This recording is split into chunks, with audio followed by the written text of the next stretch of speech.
Muito bem, estimados alunos do cursinho JB, bem-vindo mais uma vez ao nosso encontro semanal, né?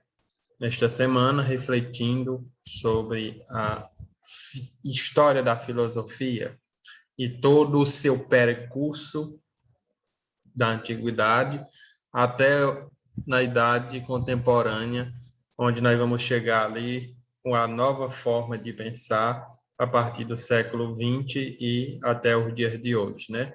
Então, falando da filosofia, remontar toda a sua história, né? Na aula passada, a gente encerrou a aula falando sobre o mito, né?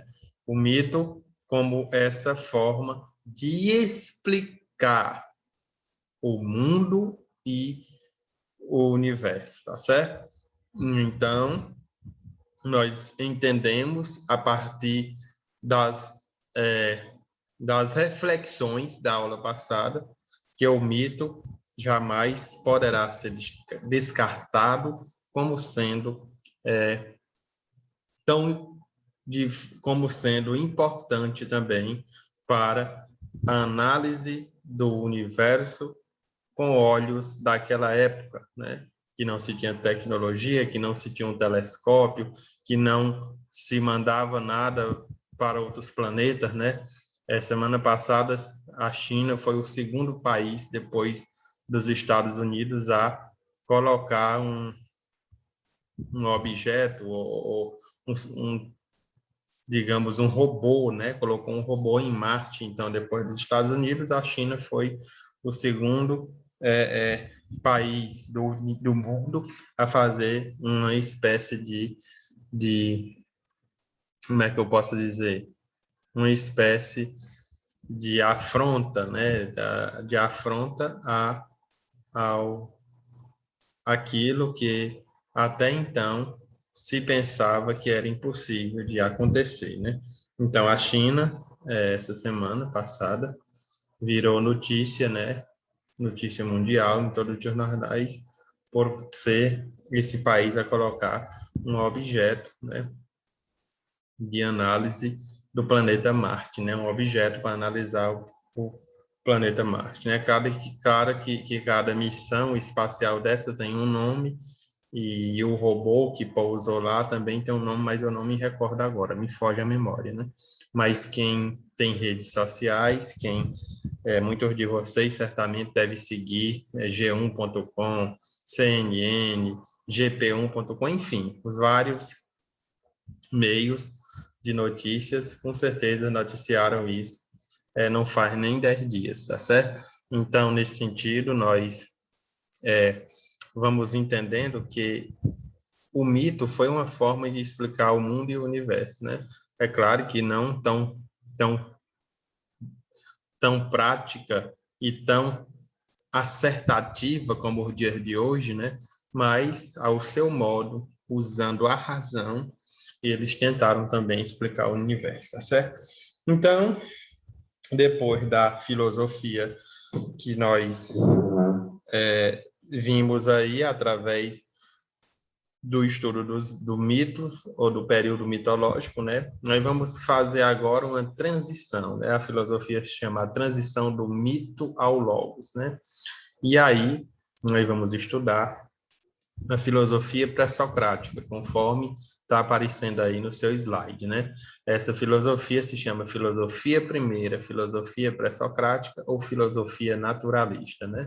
Socrática, pré-socrática, porque essa filosofia que foi produzida nesse período aí, ela, ela veio, ela foi produzida antes do pensamento e da vida do pensador que vocês conhecem, que nós chamamos Sócrates, né? Depois nós vamos entender, né? Naturalista porque eles buscaram na natureza a explicação ou o motivo ou a matéria primordial, né, que teria tido origem em todas as coisas, tá certo?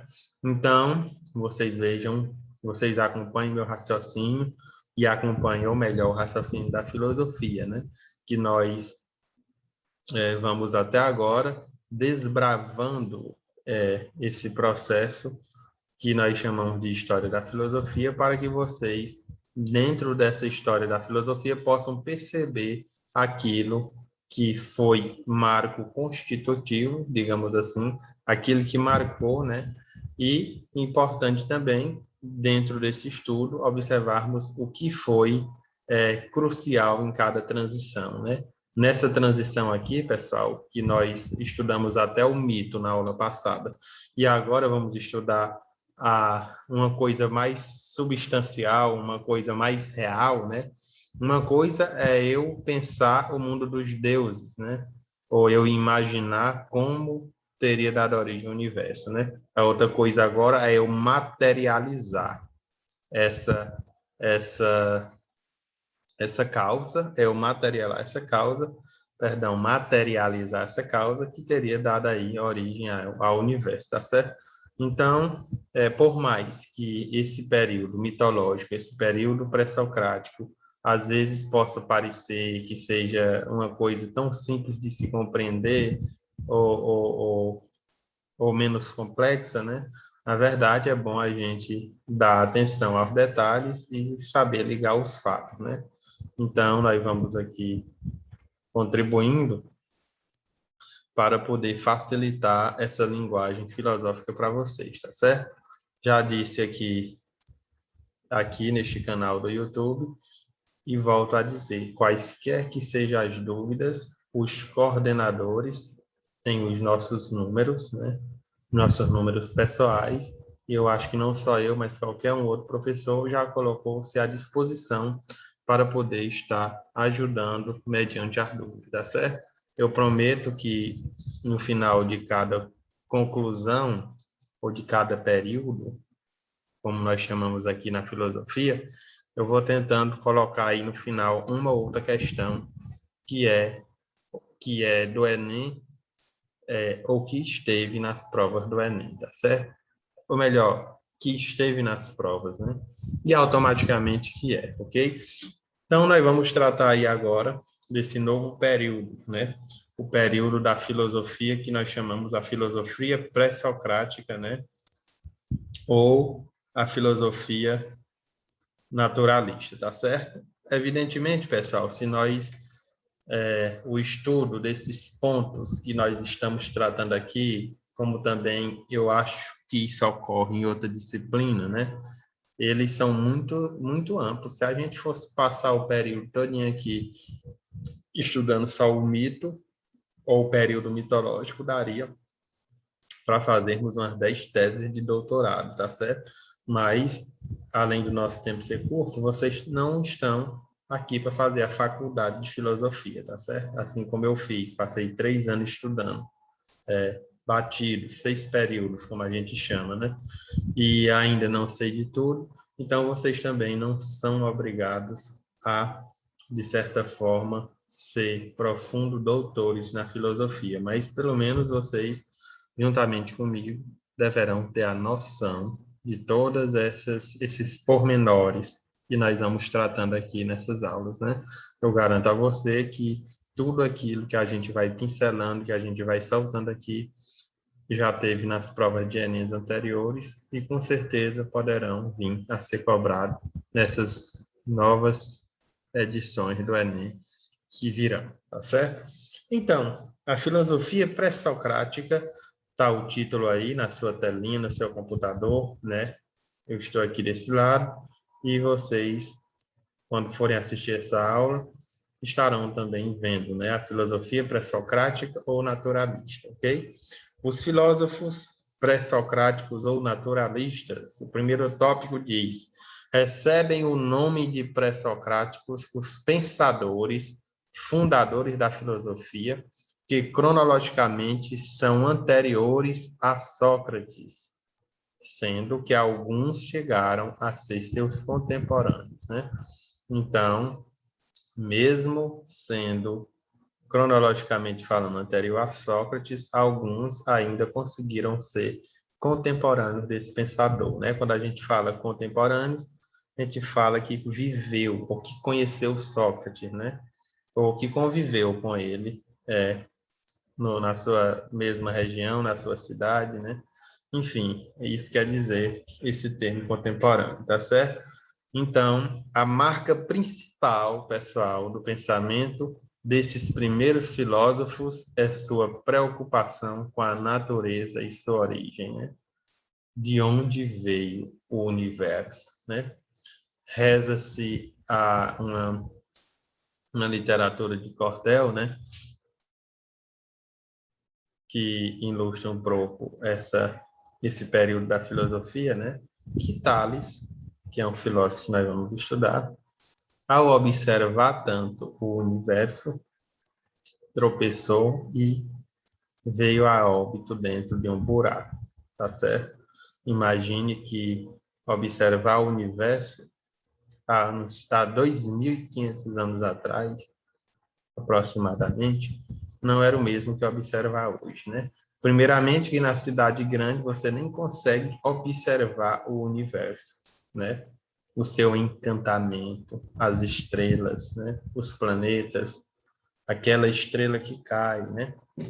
Aliás, os mitos até hoje sobrevivem, né? Quando cai uma estrela, como diz aqui no linguajar popular, ou quando a estrela se desloca, não sei o fenômeno correto, nunca perguntei a um professor de física, né? Nós costumamos dizer assim, ao, ao cair, você tem que fazer 3 pedidos, né? Que é para poder as vibrações serem boas, ok? Então, de certa forma, o mito ainda sobrevive, né? Mas, voltando, a marca principal do pensamento desses primeiros filósofos é sua preocupação com a natureza e sua origem. As explicações filosóficas científicas vão se despontando com a tentativa dos gregos de explicarem o universo, a natureza e o próprio homem de forma diferente, né? Então, qual é que vai ser, o que é que vai ser o constitutivo desse período? É explicar a natureza, o universo e o próprio homem de uma forma diferente, tá certo? Até a aula passada, nós estudamos que a forma de tentar explicar a natureza, o universo, o homem, que se deu através dos mitos, né? Os mitos, na maioria das vezes, são narrativas ou histórias, né? Que tentam nos passar um pouco da aproximação de como foi a realidade, tá certo? Nesse período aqui, nós vamos, de certa forma, onde diz aí no terceiro tópico, as explicações filosóficas científicas vão se despontando com a tentativa dos gregos de explicarem o universo, né? Então, nós vamos, a partir de agora, desse período aqui, criando aí o que seria a filosofia sistemática, tá certo? A filosofia que é mais veraz, que é mais próxima da nossa realidade, né? Então, mais adiante, vocês vão ver que os filósofos vão falar de água, vão falar de terra, vão falar de ar, vão falar de números, né? Vão falar do indeterminado. Então, quando eu falo da água, a água é uma substância concreta, está próxima da minha realidade. Se eu disser que o universo foi formado a partir da água, eu tô ali, de certa forma, aproximando a explicação do universo, da realidade, porque a água, de fato, existe e eu posso perceber, é uma substância concreta, tá certo? Então, diante das transformações, né? Diante das transformações históricas, políticas e sociais ocorridas na Grécia dos séculos sétimo ao século VI a.C., como já foi tratado anteriormente, as explicações míticas foram se tornando cada vez mais insuficientes como forma de compreensão do mundo, do homem e da natureza. As explicações míticas, que se fundamentam na autoridade do poeta ou vidente que as contava, com as perdas gradativas do poder por parte deste, também vão perdendo sua força e, consequentemente, vão se tornando distantes das aspirações dos gregos e aos conhecimentos, tá certo? Então, vamos vendo aí, com o início a Grécia, do século VII ao século VI, as explicações míticas, elas vão aí, de certa forma, perdendo força, né? É importante lembrar, pessoal, que tem uma obra que eu não citei, a obra Odisseia, né? Ilíada, de Homero. São obras do pensamento do tempo antigo, que vale a pena ser consultadas, ou pelo menos entender a sinopse dessas obras, né? A sinopse que que elas retratam um pouco da mitologia ou das formas de explicar o mundo a partir dessa época aqui, tá certo? Então, consequentemente, né, movidos por interesses comerciais, várias culturas que aí se encontravam trocavam as mais variadas informações, inclusive sobre as tradições culturais, míticas próprias de cada um desse povo, né? Qual história estaria correta? Qual seria a verdadeira? As inúmeras variações míticas levaram os gregos a perceber que poderia haver uma relativização dos mitos, né? E, consequentemente, que nenhum deles poderia ser absolutamente verdadeiro, né? Então, o que é que tem nos dias de hoje, né? O que é que tem nos dias de hoje, ok? Nós vamos entendendo que por exemplo, hoje nós temos mais de uma explicação para a origem do universo. Hoje, com o avanço da ciência. Temos a teoria do criacionismo, do Big Bang, a evolução, e tantas outras, né? Mas nós não sabemos ainda ainda não se sabe qual é a correta, né? Imagine naquela época, não foi diferente. E aí, uma tradição ou uma cultura tinha contato com a outra, e a outra dizia, não, essa história aí não é verdade, nós já superamos ela, né? A outra dizia, não, eu sei sobre a origem do universo, mas não é dessa forma, é dessa outra forma. Então foram entendendo que nem todas essas explicações seriam, de certa forma, absolutamente corretas, né? E aí vai aos poucos o mito desaparecendo, dando lugar aí a esse novo período, que é o período da filosofia socrática, tá certo? Mas aqui se faz necessário uma observação, né, sobre o processo de modificação da função social do mito a partir do nascimento da filosofia, né? Então, com o aparecimento dessas explicações filosóficas científicas, que está aí no terceiro tópico, né, nós vamos aí se deparando com uma nova forma de explicar o universo, a natureza, tá certo? E também o homem, né? A filosofia tem uma disciplina chamada antropologia filosófica. E a pergunta principal dessa disciplina é entender o homem, né? O que é o homem? O que é o homem? Este animal racional, entre aspas, né? Que até hoje se reflete sobre ele e não se tenta e não se tem uma resposta definitiva, né? Então, com o aparecimento das explicações filosóficas científicas, os mitos vão gradativamente perdendo sua força, enquanto única e inquestionável forma de explicação da realidade. Na cultura e civilização gregas, o mito continua exercendo um papel importante para as pessoas, ainda que ele vá gradativamente mudando sua função naquela sociedade.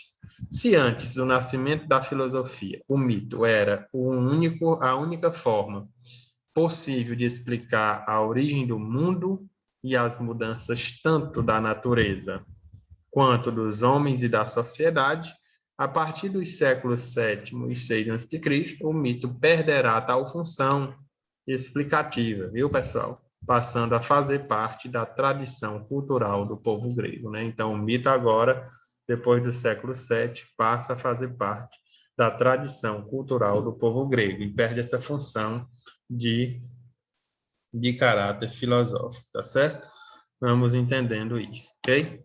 O que buscavam, na verdade, os primeiros filósofos, né? os pensadores pré-socráticos, né? O que buscavam os primeiros filósofos? A filosofia pré-socrática ou naturalista? O objetivo dos pré-socráticos representa o oposto daquilo que os mitos realizavam, né? Então, filosofia pré-socrática e o período mitológico é totalmente o oposto, né? É totalmente o oposto. Então, aqui nesse período filosófico, nós vamos descartar agora o mito. Nós vamos fazer uma transição. O descartar aqui não é descartar por completo, né? Mas agora nós vamos ser preciso transcender essa realidade mítica para poder chegar na realidade cosmológica, né? Nós estamos passando da cosmogonia para a cosmologia. Cosmogonia, palavra grega que significa cosmo, mundo, gonia, né? A cosmogonia foi esse período que nós entendemos, aonde o mito era, através do mito se explicava o universo. Na cosmologia, cosmo,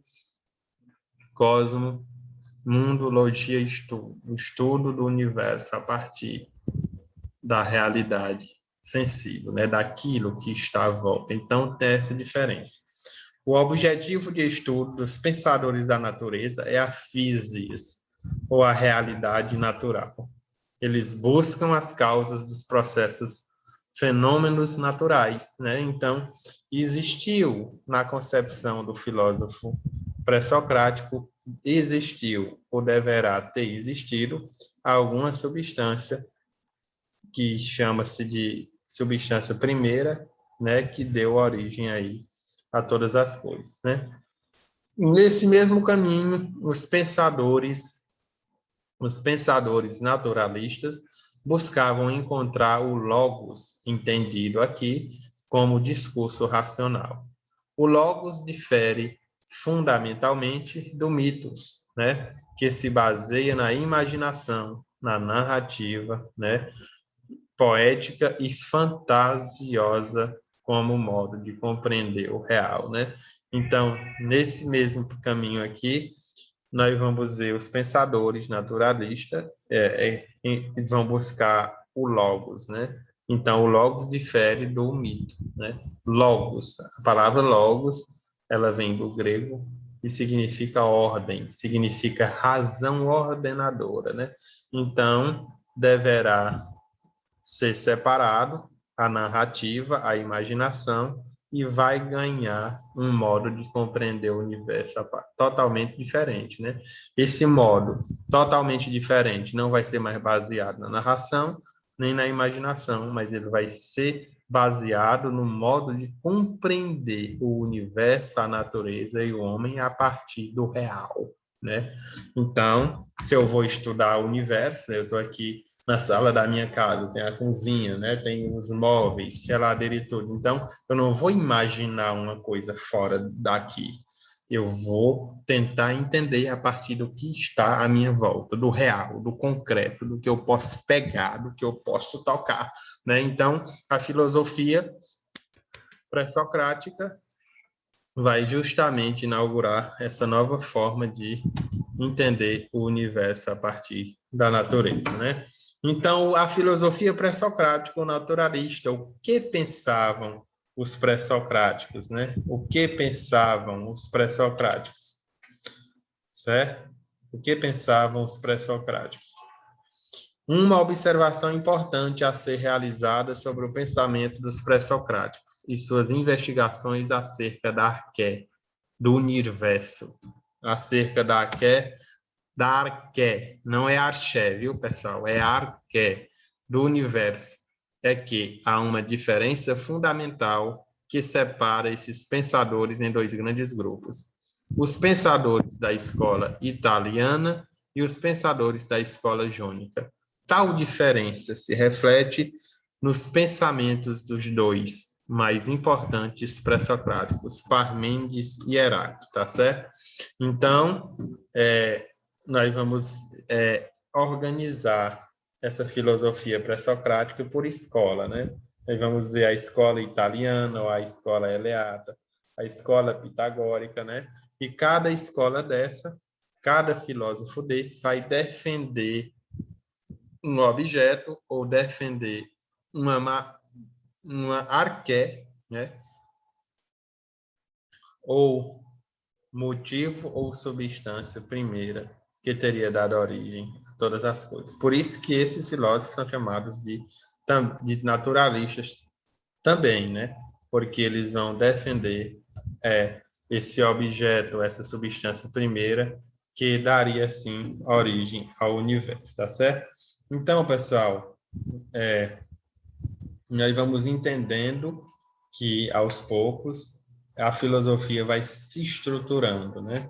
Vai se estruturando e vai saindo aí do estado ou do período mitológico e vai se sistematizando, a palavra correta e mais bonita, né? A filosofia vai, a partir de agora, se sistematizando, ok? Para poder ganhar aí campo de reflexão dentro da filosofia, tá certo? Então, a escola italiana, que vai estar falando aí no teu slide, caracteriza-se por buscar arqué do universo, não em coisas ou substâncias materiais, ou seja, concreta, que podem ser percebidas pelos sentidos, né? Então, nós vamos vendo aí a diferença dessa escola italiana, né? Que vai dizer que se pode buscar a origem do universo e da natureza, não necessariamente numa substância concreta, tá certo? Por exemplo, vai ter o filósofo que vai defender que a origem do universo estaria no apeiron, né? O apeiron, anaximandro, o indeterminado, né? O que não se sabe, né? O indeterminado, ok? Não necessariamente é um objeto material, mas pode ser um objeto que não seja material, ok? Então, para não ficar confusão na cabeça de vocês, na aula próxima nós vamos tratar especificamente dos filósofos da natureza, né? A começar por Tales e ir perfilhando, né? Dividindo esses pensadores nas suas escolas, né? Dividindo e renomeando aqueles que são pluralistas e aqueles que são monistas. Os filósofos monistas defenderam uma única arqué, uma única substância, uma única matéria, né? Os filósofos pluralistas defenderam mais de uma substância, mais de uma arqué, né? Arqué do universo, né?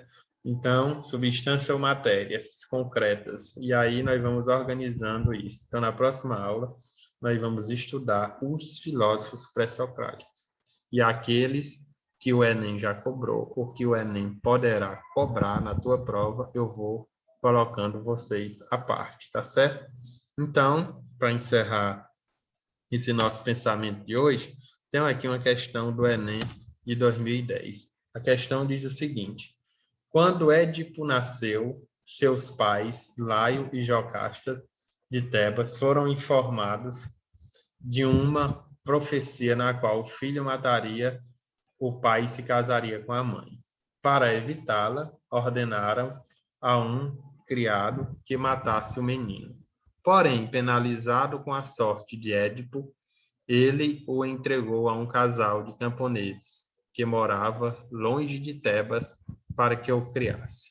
Édipo soube da profecia quando se tornou adulto. Saiu então da casa de seus pais para evitar a tragédia. Eis que, perambulando pelos caminhos da Grécia, encontrou-se com Laio e seu séquito, que, insolentemente, ordenou que saísse da estrada. Édipo reagiu e matou todos os integrantes do grupo, sem saber que entre eles estava seu verdadeiro pai. Continuou a viagem até chegar a Tebas, dominada por uma esfinge. Ele decifrou o enigma da esfinge, tornou-se rei de Tebas e casou-se com a rainha Jocasta, a mãe que desconhecia.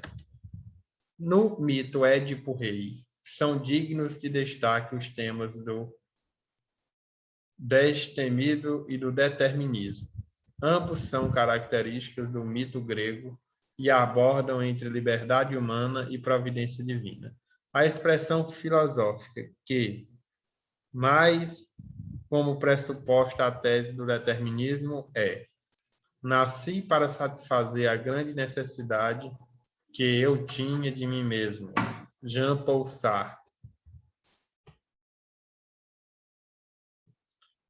Ter fé é assinar uma folha em branco e deixar que Deus nela escreva o que quiser. Santo Agostinho. Quem não tem medo da vida, também não tem medo da morte. Arthur Schopenhauer. Não me pergunte quem sou eu e não me diga para permanecer o mesmo. Michel Foucault.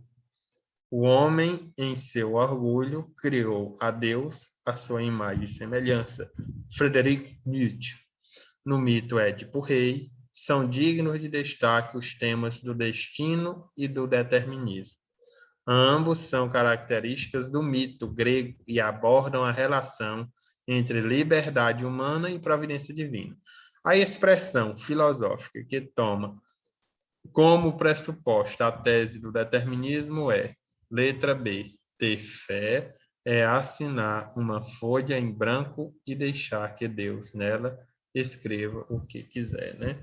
Então, o tema da liberdade foi aí proposto por Santo Agostinho e a providência divina também foi proposto por Santo Agostinho. Esses pensadores, o que mais aproxima a linha de pensamento é Agostinho, filósofo da Idade Média, tá certo? Que viveu ali na Idade Média e que se destacou por tentar aproximar a fé da razão, posteriormente também com a colaboração de São Tomás de Aquino, tá certo? Então, ter fé é assinar uma folha em branco e deixar que Deus nela escreva o que quiser. Liberdade humana, deixar Deus escrever o que quiser e providência divina, né? Então, é prescrutar um caminho tendo a fé como mecanismo principal, tá certo? Então, muito bem, foi um prazerzão estar com vocês. Nos encontramos na próxima semana, refletindo sobre a disciplina de Sociologia. Uma boa noite, boa tarde, bom dia. Não sei que hora você vai estar finalizando esse vídeo, mas não esqueça lá de fazer ou assinar seu nome, né? Eu acho que é um acordo que tem entre a coordenação e os professores que devem lembrar a cada aula, tá bom? Tchau, tchau, um abraço, fique com Deus. Qualquer dúvida é só chamar aí no número do WhatsApp.